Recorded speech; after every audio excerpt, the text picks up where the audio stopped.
তানজিম সাকিব আর মুস্তাফিজের পেছনে রিশাদ হোসেন, তার দিকে একটু ভালো করে লক্ষ্য করুন। হতাশায় তিনি পেছনে যেন হাঁটতে পারছেন না। আজকের ম্যাচের অন্যতম নায়ক তো তিনিই হতে পারতেন।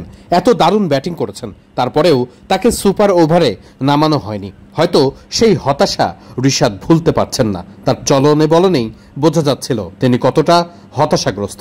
ক্যাপ্টেন মেহেদী হাসান মিরাজ খুব স্বাভাবিকভাবেই হতাশা, বিষণ্ণতা তাকেও যেন পেয়ে বসেছে। নাজমুল হোসেন শান্ত, হাসান মাহমুদ একসাথেই বের হয়ে আসলেন। শান্তর জন্য সুযোগ ছিল আজকে হিরো বনে যাওয়ার, তিনিও ব্যর্থ হয়েছেন। গুরুত্বপূর্ণ সময়ে ব্যাটিংয়ে নেমেছেন, কিন্তু দলকে জেতাতে পারেননি। গত ম্যাচে তৌহিদ হৃদয় 50 পেয়েছিলেন, আজকে ভালো সময় পার করতে পারেননি। নুরুল হাসান সোহানের গুরুত্বপূর্ণ ক্যাচ মিস কিংবা মাহিদুল অঙ্কনের দ্রুত আউট হয়ে ফিরে যাওয়া, ব্যর্থতার নানান গল্প যেন আজকে পেয়ে বসেছে সকলকেই। ফোনে গুরুত্বপূর্ণ কোনো কিছু হয়তো করছিলেন, কিন্তু তাসকিনের মুখের দিকে তাকালেই বোঝা যাচ্ছিল কতটা হতাশায় পর্যবসিত তিনি। আজকের একাদশে ছিলেন না, কিন্তু তাসকিন জানতেন এই ম্যাচ জেতার গুরুত্ব কতটা। তানভীর থেকে শুরু করে হালের মিরাজ অথবা সৌম্য সরকার অ্যানালিস্টের সঙ্গে কথা বলতে বলতে যখন তিনি বের হচ্ছিলেন, তখন মনে হচ্ছিল ম্যাচে করা কোনো একটা ভুলের উত্তর তিনি খুঁজছেন। তাই তো কম্পিউটার অ্যানালিস্টের সঙ্গে সে ব্যাপারটা নিয়ে কথা বলছেন সৌম্য সরকার। একটা ভুল যে আর করা যাবে না, পরের ম্যাচেই তো সিরিজ ডিসাইডার। একাদশে যদি খেলতে হয় কিংবা পরবর্তীতে তিনি দলকে ম্যাচটা যাতে জেতাতে পারেন।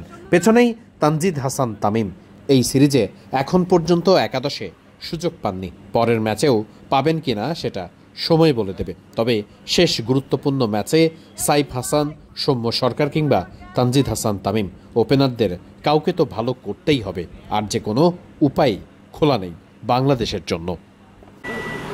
সবসময় বাসের সামনের সিটেই বসেন মেহেদী হাসান মিরাজ, আজও তার ব্যতিক্রম হয়নি। কিন্তু মিরাজের মুখের দিকে যেন তাকানো যাচ্ছিল না। ক্যাপ্টেন মিরাজ নিজের পারফরমেন্স থেকে শুরু করে দলকে জেতানো কোনো কিছুতেই যেন ভালো করতে পারছেন না। খুব স্বাভাবিকভাবেই মিরাজ নিজেও হয়তোবা অনেক চিন্তিত, দলকে কিভাবে জেতাবেন, কিভাবে সিরিজ জিততে হবে সেসবের হিসেব নিকেশ তো মাথার মধ্যে ঘুরছে নিশ্চয়ই। মিরাজ আজকের হারটা কোনোভাবেই হয়তো মেনে নিতে পারছেন না। বাইরে যত কথাই বলুক, বাংলাদেশ দলের সব ক্রিকেটারের নিশ্চয়ই আজকের ম্যাচের পরে মানসিকভাবে কিছুটা ভেঙে পড়ারই কথা।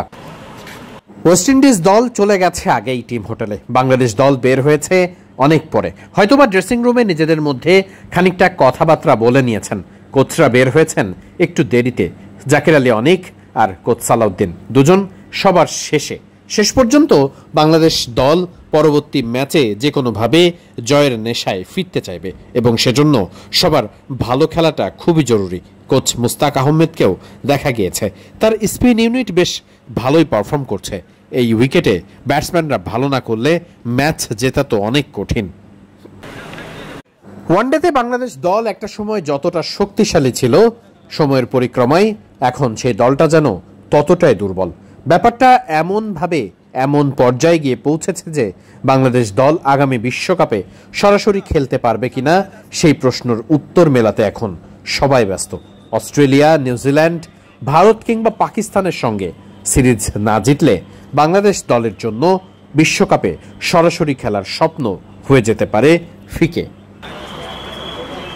মিরপুর শেরেবাংলা জাতীয় ক্রিকেট স্টেডিয়াম থেকে বাংলাদেশ দল এবং কোচদের যে টিমের বহর, যে টিম বাস, সেটা যখন নিরাপত্তা প্রোটোকল দিয়ে যখন বের হয়ে যাচ্ছে, তখন অনেক রাত।